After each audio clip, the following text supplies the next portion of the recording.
Hello beautiful stars, welcome back to my channel stars mystic enchantress. मैं आपकी host आप सभी का दिल से वेलकम करती हूँ गाइस। तो आज की एनर्जी थीम फॉर टुडे आप सभी के लिए क्या कहती हैं, यही हम जानेंगे गाइस। तो बने रहिए मेरे इस वीडियो पर, और इस चैनल पर अगर आप लोग नए हैं तो आप सभी का स्वागत है guys. Please do subscribe to this channel and also hit the bell notifications to get the updates from this channel. तो चलिए गाइस, बढ़ते हैं एनर्जीज की तरफ। सबसे पहले यहाँ पर आपके पर्सन की एनर्जीज को रैप करते हैं। आपके पर्सन आपको लेकर 7 of water and 5 of earth की एनर्जीज में बने हुए हैं। तो यहाँ पर कुछ एक सिचुएशन ज़रूर बिल्टअप हुई है। या तो आपने इन्हें कुछ टाइम के लिए अकेला छोड़ दिया है, आप इनसे वॉक अवे हुए हो। वजह ऐसी हो सकती है कि या तो आप अपने लाइफ में किसी एक ऐसे एरिया पर बिजी हो जहाँ पर आप फोकस करना चाहते हो, बहुत सारी चीज़ों को अंडरस्टैंड करना चाहते हो जो मोस्टली स्पिरिचुअलिटी से रिलेटेड है। अगर इस कनेक्शन पर भी आप वर्क करना चाहते हो तो 3D पर वर्क नहीं करना चाहते, आप 5D से वर्क करना चाहते हो। क्योंकि 3D पर बहुत सारी चीज़ें आपने ठीक करने की कोशिश की होंगी या फिर बहुत ज़्यादा एफर्ट्स रखने की कोशिश की होंगी, लेकिन जैसे रिजल्ट्स आप एक्सपेक्ट कर रहे थे, जैसे आउटकम्स आप एक्सपेक्ट कर रहे थे, वैसी चीज़ें आपको देखने को नहीं मिल रही है, और आप हद से ज़्यादा इन्वेस्टमेंट रखना नहीं चाहते किसी पर्टिकुलर सी सिचुएशन पर, क्योंकि आपको पता है हाउ एनर्जी वर्क। और जब आप हद से ज़्यादा एक गिविंग मोड में चैनल हो जाते हो तो आप ड्रेन होने लगते हो, क्योंकि रिसीव भी तो आप नहीं कर पा रहे हो वहाँ से। रिसीव इसलिए नहीं कर पा रहे होंगे, इस पर्सन के लाइफ में बहुत सारे अदर टास्क्स अभी बने होंगे, या तो ये अपने करियर पर बहुत ज़्यादा अभी बिजी होंगे, या फिर इनकी लाइफ के अदर एरियाज इन्हें प्री ऑक्यूपाइड रखते हैं। और आप इन सारी बातों को जानते हो, आपको कंप्लेन इनसे नहीं होंगे। मतलब मैं ऐसा कह सकती हूँ ना, आपने इन पर किसी तरह का कोई पुश नहीं रखा है, आप इन्हें फोर्स नहीं कर रहे हो, आप इन्हें कुछ करने के लिए नहीं कहते हो, लेकिन हाँ, आपकी ये खुद की ओन अंडरस्टैंडिंग है कि मैं यहाँ पर क्या करूँगी या क्या करूँगा, मुझे किस तरह से इस कनेक्शन पर एक इन्वेस्टमेंट रखना चाहिए। क्या मैं यहाँ पर पॉसिबल वेज में कर सकता हूँ या कर सकती हूँ, ऐसी थॉट आपने बना ली है। ये आपकी प्लानिंग मैं कह सकती हूँ, एक लॉन्ग टर्म प्लानिंग। इस कनेक्शन पर टाइम लगेगा, समय लगेगा, ये आपको ऑलरेडी पता है। और हो ना हो, आप इस पर्सन को लेकर ऑलरेडी बहुत सारे डाउनलोड्स यूनिवर्स से रिसीव करते हो। मतलब यहाँ से आपको गिव अप नहीं करना है, ये आपको बहुत अच्छे से पता है, लेकिन आपको एट द सेम टाइम ये भी पता है कि यहाँ से मुझे वो सारी चीज़ें इमीडिएटली नहीं मिलेंगी। यहाँ पर एक प्रॉपर टाइम तय किया गया है, और जब तक वो टाइम अपीयर नहीं हो जाता तब तक चीज़ें यहाँ पर इसी मैनर्स में चलती रहेंगी। ठीक है? तो आपके पर्सन हो सकता है एक तरह के कन्फ्यूजन में चले गए हैं कि आपका इस तरह से जो बिहेवियर आता है कि कभी आप बहुत ज़्यादा इनके लिए अवेलेबल हो जाते हो, कभी आप सडनली डिसअपियर हो जाते हो। तो वजह ये जानना चाह रहे हैं, और कहीं न कहीं शायद इनको वजह पता भी है कि आप बहुत ज़्यादा प्रैक्टिकल मेंटालिटी रखते हो। आप इमोशनल वेज में खुद को ड्रेन होने नहीं देते। आपकी मैच्योरिटी नज़र आती है। आप एक ऐसे पर्सन होंगे जिन्होंने बहुत सारे लाइफ के पैटर्न्स देखे हैं, रिलेशनशिप्स में फेलियर्स आप देखे हो। आपको पता है कि कब किस समय आपका कैसा एफर्ट जाना चाहिए, उसी तरह से आप एफर्ट्स रखते हो। लेकिन क्योंकि ये पर्सन शायद आपसे इमोशनली बहुत ज़्यादा अटैच्ड होंगे, जब भी आप इमोशनली डिसअपियर हो जाते हो तो इस पर्सन को वो एक पेन महसूस होता है, a pain of detachment, a pain of losing you, and एक कंफ्यूजन कि ऐसा आप क्यों करते हो, वजह क्या है, रीज़न क्या है, इस तरह से आप गायब क्यों हो जाते हो, आप हर बार उसी एक पेस में क्यों नहीं चलते हो। तो इनके खुद से क्वेश्चंस होंगे, या फिर ये जानना चाहते हैं कि आपका बिहेवियर इस तरह से क्यों आता है। इनके लिए बहुत आसान होगा गाइस, क्योंकि क्योंकि वैसे देखा जाए तो सभी इन्हीं के लिए हो रहा है। ये यहाँ पर लीडर हैं, और आप इनके लिए जब भी कभी गिविंग एनर्जीज में चले जाते हो तो यस ऑफ कोर्स आप इनको प्लीज कर रहे हो, समहाउ लाइक किसी वेज में आप इन्हें प्लीज ही कर रहे होते हो। तो शायद इन्हें इस बात का एहसास नहीं है कि आप किस सिनेरियो से गुजरते हो हर बार। अम, आप भले ही इन तक बहुत कुछ प्रेजेंट कर देते होंगे, लेकिन वो सब कुछ जो भी आप प्रेज़ेंट करते हो, वो इतना आसान भी नहीं है आपके लिए। आपके बिलीफ सिस्टम्स बहुत ज़्यादा स्ट्रॉन्ग होंगे। आप एक प्रिंसिपल ओरिएंटेड पर्सन होंगे। आपके लिए ये सब कुछ कर पाना पहले तो बहुत ज़्यादा डिफ़िकल्ट होगा।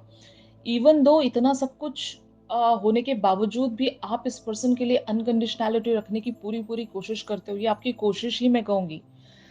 बट इस पर्सन को ये सारी बातें नहीं पता है। ये पर्सन यही चाहते हैं कि जैसे आप आज हो, कल भी आप वैसे ही रहें, हर दिन आप इनके लिए वैसे ही अवेलेबल रहें, जो कि देखा जाए तो पॉसिबल है ही नहीं। रिलेशनशिप उसी को कहेंगे जहाँ पर एक इक्वल गिव एंड टेक लगता हो। और मैं ये नहीं कहूँगी कि this person is not reciprocating या फिर ये इस पर्सन का रिस्पॉन्स नहीं आता है, ऐसा भी नहीं है। लेकिन हद से ज़्यादा जब आप एक गिविंग एनर्जी में चले जाते हो, तो वो आपकी एक्सपेक्टेशन वहाँ से चाहते हुए या ना चाहते हुए जुड़ जाती है। ये एक नेचुरल लाइक ह्यूमन टेंडेंसी है गाइस कि जब कभी आप किसी को कुछ दे रहे हो, कुछ प्रेज़ेंट कर रहे हो, तो वो एक एक्सपेक्टेशन जुड़ ही जाती है। एटलीस्ट वो पर्सन हम हमारे लिए कुछ ना भी कर रहा हो तो एटलीस्ट एप्रिशिएट करे, हम ये सोचने लगते हैं। मतलब जो ह्यूमन बीइंग्स हैं, वो नेचुरल टेंडेंसी के चलते ये तो चाहेंगे ही कि सामने वाला एटलीस्ट हमारे एफर्ट को एप्रिशिएट तो करे, है ना? जब वो एप्रिसिएशन भी आपको इनफ वेज़ में नहीं मिलती है, तो आपको यही लगता होगा कि अब थोड़ा-सा स्टॉप हो जाना चाहिए, अब थोड़ा-सा हमारी एनर्जीज़ को खींच लेना चाहिए। अभी हम यहाँ पर हद से ज़्यादा अवेलेबल नहीं रह सकते, 100% हम यहाँ पर गिविंग नहीं रह सकते। सेल्फ रिस्पेक्ट की भी बात है और एक हमारे बिलीफ सिस्टम्स की भी तो बात है। हमने भी कुछ बाउंड्रीज़ क्रिएट कर रखी हैं खुद के लिए क्योंकि हम हर्ट नहीं होना चाहते इवेंचुअली। पता है कि ये कनेक्शन कहीं तो जा रहा है, हमें ये इंट्यूशन के तौर पर हमें ये सारी बातें पता है। लेकिन जब हमें ये पता है तो हम हद से ज़्यादा भी किसी की तरफ खुद को अवेलेबल नहीं रख सकते, है ना? तो ऐसी एनर्जीज़ हैं आपकी जो कि यहाँ पर the hierophant talks about the same thing. आप एक हिएरोफेंट की एनर्जीज़ में बने हुए हो। आपको इवन दो सब कुछ पता है कि ये पर्सन आपके बारे में क्या सोचते हैं, इस कनेक्शन का मतलब क्या है, ये कहाँ जा रहा है, इस कनेक्शन का फ्यूचर क्या हो सकता है और कितनी पॉसिबिलिटी है यहाँ पर, कितना एफर्ट और लगेगा, कितना ज़्यादा और टाइम लगेगा, ये सारी बातें जानने के बावजूद भी आप एक रेजिस्टेंस में बने रहते हो। वजह यही है कि आप ओवर गिविंग नहीं रहना चाहते। आप अपनी सेल्फ वर्थ को बहुत ज़्यादा इम्पोर्टेंस देते हो। आप अपने आप को बहुत ज़्यादा इम्पोर्टेंस देते हो। ये बहुत ज़रूरी होता है गाइस। सेल्फ लव का पहला मीनिंग ही यही है कि सेल्फ रिस्पेक्ट।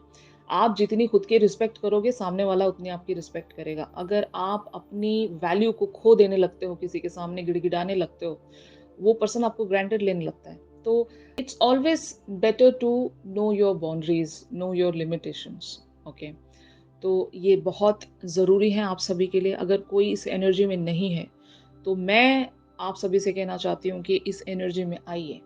अपनी सर्टेन बाउंड्रीज तय कीजिए। हर एक इंसान के लिए या फिर हर एक रिलेशनशिप के लिए हर बार आपको गिविंग रहना पड़े, ये ज़रूरी नहीं होता। अपनी अगर आप वैल्यू को फाइंड आउट कर लेते हो, अपनी वर्थ को आप अगर फाइंड आउट कर लेते हो, तो आपको कोई हिला नहीं सकता। तो ये चीज़ है यहाँ पर। तो finally it is leading towards the two of earth energy. ये आपके पर्सन की एनर्जीज़ चैनल होने वाली हैं।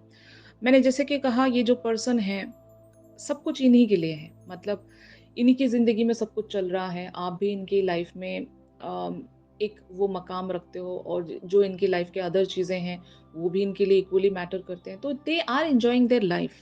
तो इस जगलिंग से सिचुएशन में may be they will try to take some time out to connect with you.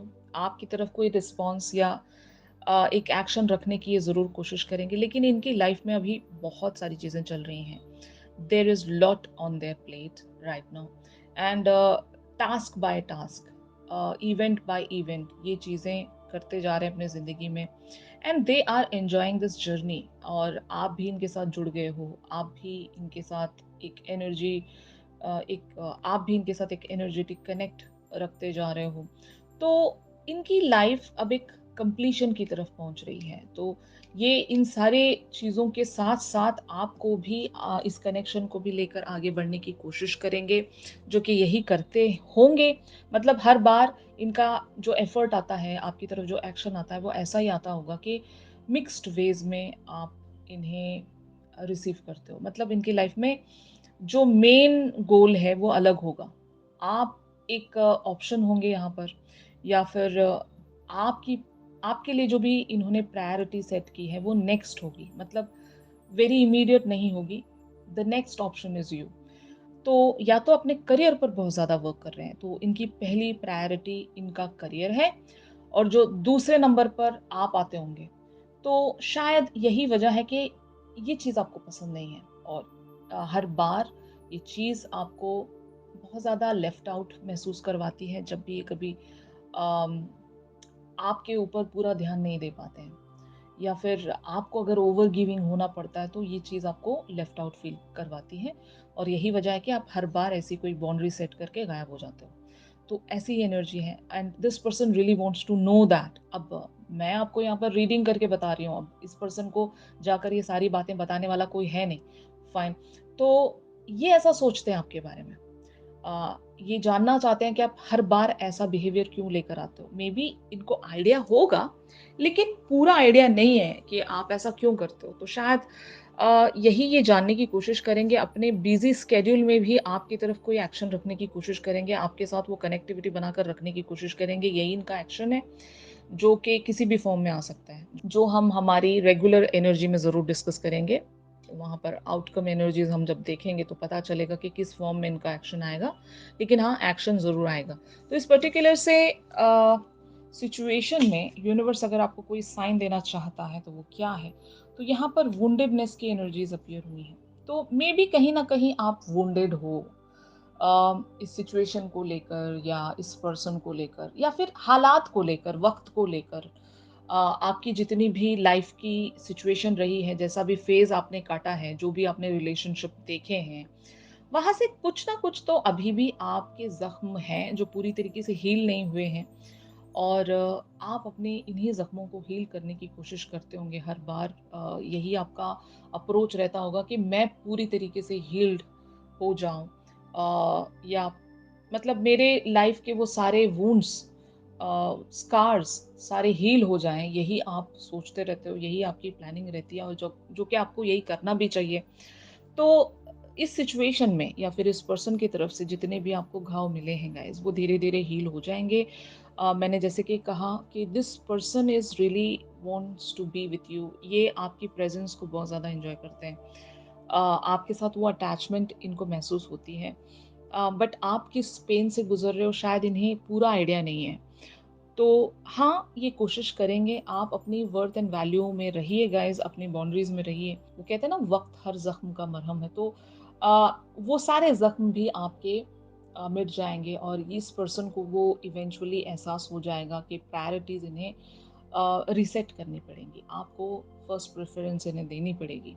तो जब ये वो बात समझ पाएँगे, तब हो सकता है यहाँ पर बहुत ही ब्यूटीफुल शिफ्ट आ जाएगा गाइज़। ये पर्सन आपके आइदर ट्विन फ्लेम हो सकते हैं, या फिर सोलमेट हो सकते हैं। Just let me know in the comment section कि ये पर्सन कौन है। और जो इन सारी एनर्जीज़ का एक्सटेंडेड वर्ज़न है, हम हमारी रेगुलर रीडिंग्स में जानेंगे गाइस, तो ट्यून इन करना मत भूलिएगा। अगर ये शिफ्ट आप लोगों के साथ रेज़ोनेट कर रहा है तो ज़रूर मेरे इस वीडियो को लाइक कीजिए, और अगर आप लोग मुझसे प्राइवेट सेशंस चाहते हैं गाइस, तो मेरी दी गई कॉन्टैक्ट डिटेल्स पर आप लोग मुझसे कॉन्टैक्ट कर सकते हो। तो चलिए मिलते हैं अपनी अगली रीडिंग्स में, तब तक के लिए आप सभी अपना ख़्याल रखिए। Stay positive, stay safe, God bless you all, take care, bye bye.